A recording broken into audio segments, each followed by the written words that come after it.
राज्यात समान नागरी कायदा लागू व्हावा अशी मागणी भाजप आमदार परिणय फुके यांनी केली आहे। ते विधान परिषदेत बोलत होते, त्यावेळी त्यांनी या कायद्यासंदर्भात लक्षवेधी मांडली।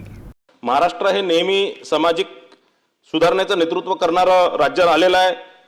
महात्मा फुले असतील, सावित्रीबाई फुले असणार किंवा डॉक्टर बाबासाहेब आंबेडकर असणार, यांच्या विचारांनी हा महाराष्ट्र नेहमी प्रेरित झालेला आहे।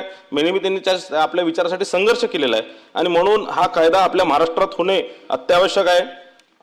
त्यात अनेक सुप्रीम कोर्टांचे अनेक जजमेंट सुद्धा त्यामध्ये हा कायदा लागू करण्यात यावं ही अशी विनंती।